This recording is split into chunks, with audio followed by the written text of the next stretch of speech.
En el año 1213, Jaime, hijo de Pedro II, heredó la corona con apenas 5 años. Durante los primeros años de su reinado, Jaime no fue dueño de su propio destino. Tutelado, prisionero político y rodeado de facciones nobiliarias enfrentadas, el joven rey tuvo que aprender a gobernar mientras otros decidían por él. Con 5 años quedó huérfano. En abril de 1213 moría su madre, María de Montpellier, y 5 meses después lo hacía su padre, Pedro II.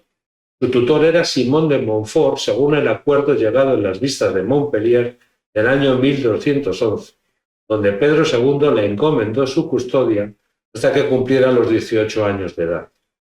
Mientras tanto, la situación que se vivía en la corona de Aragón estaba dividida en 3 facciones, 2 encabezadas por los familiares del rey, Fernando, hermano de Pedro II, y Sancho, conde de Rosellón, Conflent y Cerdaña, hijo de Ramón Berenguer IV. La tercera facción estaba liderada por el señor de Albarracín, Pedro Fernández de Azagra, que contaba con el apoyo de las ciudades y de las villas. La negativa de Simón de Montfort a entregar a Jaime los unió. Atacaron las tierras de Montfort con las ayudas del vizconde de Berg y de Cardona y enviaron una embajada a Roma para pedir la intervención de Inocencio III. Después de un año de reclamaciones, Simón de Montfort entregó a Jaime. Jaime viajó de Narbona a Barcelona, donde tuvo un magnífico recibimiento. El Papa envió un legado para que se convocaran cortes en Lérida, donde estuvieron presentes el arzobispo de Tarragona, obispos, abades, ricos hombres y 10 representantes de las ciudades. No estuvieron presentes ni Fernando ni Sancho. En esas cortes se reconocía a Jaime como rey con el nombre de Jaime I, se aceptó la tutela papal, se entregó a Jaime en la custodia de los templarios en el castillo de Monzón, se asignaron 3 gobernadores, 1 para Cataluña y 2 para Aragón, y por encima de estos gobernadores se nombró a Sancho, conde de Rosellón, procurador general, aunque no gozara de la confianza del Papa Inocencio III. Entre 1214 y 1217 Jaime estuvo recluido en el castillo de Monzón bajo la custodia de Guillén de Montredón, maestre del Temple en España y en la Provenza. Recibió una educación militar, religiosa y cortesana y compartió sus estudios con su primo Ramón Berenguer V de Provenza, heredero del condado desde el año 1209. Este estaba recluido en el castillo para protegerlo, ya que el Sancho ambicionaba el condado de Provenza. El regente Sancho se enfrentó a 3 problemas financieros, ya que Pedro II había dejado las arcas del reino al borde de la bancarrota.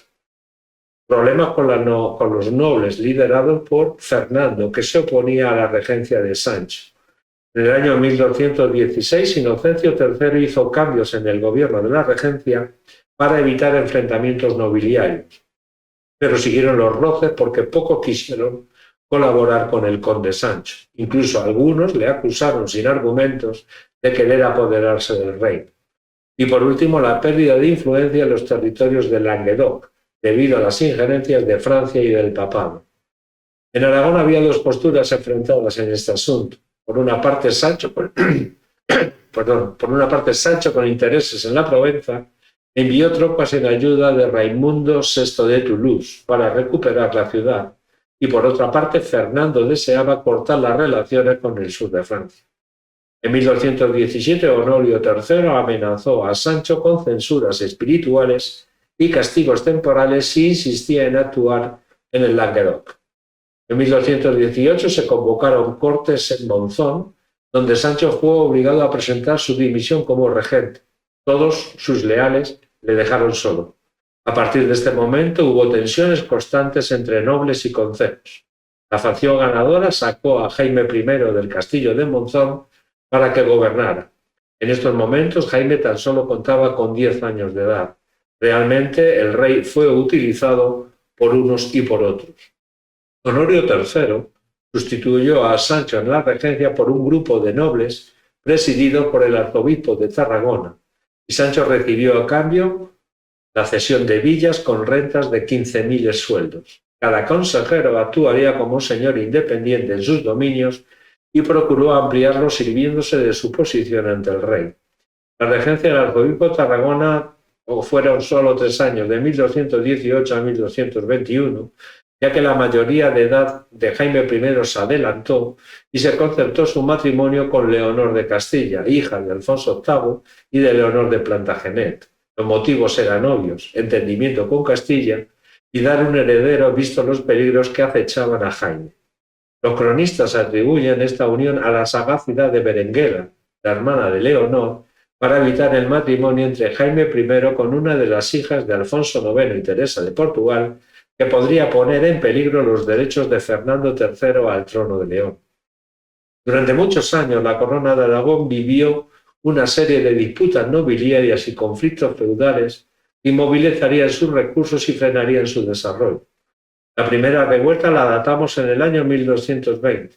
Sin mediar ningún desafío previo, Rodrigo de Lizana se apoderó del castillo y de la villa de Lope de Albero, al que encerró en su castillo. Un consejo del rey actuó en defensa de la víctima y atacó el castillo de Lizana, liberando a Lope de Albero.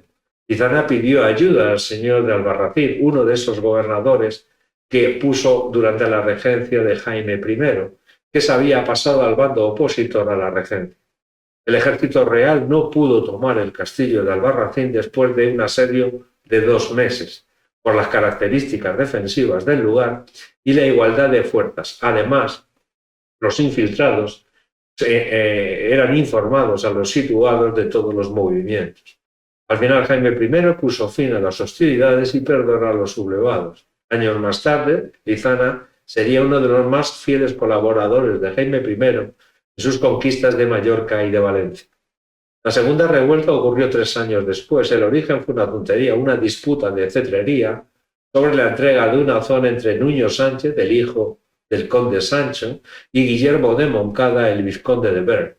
La discusión se fue de madre y se formaron 2 bandos. Nuño, sintiéndose inferior, pidió ayuda a Jaime I, que convocó a todos en el castillo de Monzón, donde amenazó a los que actuaran contra Nuño Sánchez. Guillermo de Moncada invadió el Rosellón, haciéndose con muchos castillos. Jaime I recuperaría algunos y puso sitio a Moncada durante 3 meses.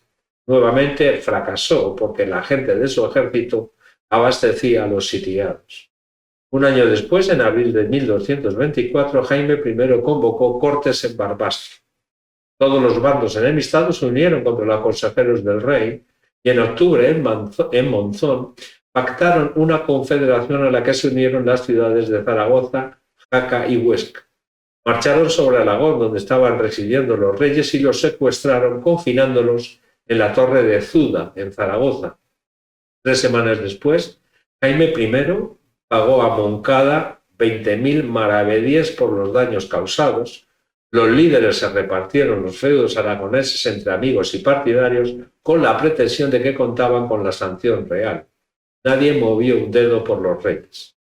En abril de 1225, Jaime convocó cortes en Tortosa e hizo pública su intención de reemprender la lucha contra los musulmanes. Así acabaría con las luchas nobiliarias y pacificaría el reino. Entre septiembre y octubre de 1225 asedió Peñíscola y fue un fracaso, por lo bien fortificada que estaba la ciudad y porque buena parte de la nobleza no le secundó. En enero de 1926, un nuevo fracaso: atacó Valencia. Solo acudieron 3 nobles. Después de 3 semanas se quedaron sin provisiones y decidieron abandonar. Sin embargo, el rey de Valencia, Abu Zaid, desconocedor de esta situación, acordó treguas con Jaime I y el pago del quinto de sus rentas. Cuando Jaime regresaba a Teruel, se topó con las tropas del noble Pedro Aones, un exconsejero suyo, y de su hermano Sancho, el obispo de Zaragoza, que iban camino de Valencia para luchar contra los musulmanes por su cuenta y riesgo. Jaime les pidió que abandonaran, ya que había firmado treguas, pero Aones no estaba por la labor, porque necesitaba recuperar todo el gasto invertido en la expedición. La discusión llegó a las manos y Aones resultó herido y huyó. Los hombres del rey le persiguieron y le dieron muerto. A pesar de que no fue todo lo bien que se esperaba, el programa expansionista a costa de la disolución del Imperio almohade tras la derrota de la batalla de las Navas de Tolosa permitieron granjearse a Jaime I 2 fieles aliados: un ejército dependiente del rey, incentivado por los botines, y la burguesía del Principado de Cataluña, que veía en esta política expansionista unas buenas perspectivas a su desarrollo comercial. La muerte de Agones provocó una revuelta en Aragón. En 1226 se constituyó en Jaca la Liga Nobiliaria, formada por las ciudades de Zaragoza, Jaca y Huesca, que firmaron un pacto de mutua defensa de sus privilegios y promovieron un alzamiento contra el rey. Gracias a la intervención del Papa a través del arzobispo de Tortosa se firmó el Tratado de Alcalá, cuyo contenido era el siguiente: los jefes rebeldes fueron perdonados y además recibieron compensaciones económicas. A cambio, la monarquía ganó la estabilidad necesaria para iniciar campañas contra los musulmanes. Pese a este acuerdo, la oposición de la nobleza aragonesa se mantuvo latente durante el resto del siglo XIII y parte del siglo XIV, aunque solo se manifestaría en momentos de debilidad monárquica. Hacia 1230, Jaime I ya no era aquel niño sometido a la voluntad de nobles y tutores, y tras años de conflictos internos, pactos forzados y aprendizaje político, había logrado consolidar su autoridad y afirmar su papel como monarca efectivo. A partir de estos años difíciles se asentaron las bases de su reinado, que pronto miraría más allá de sus fronteras.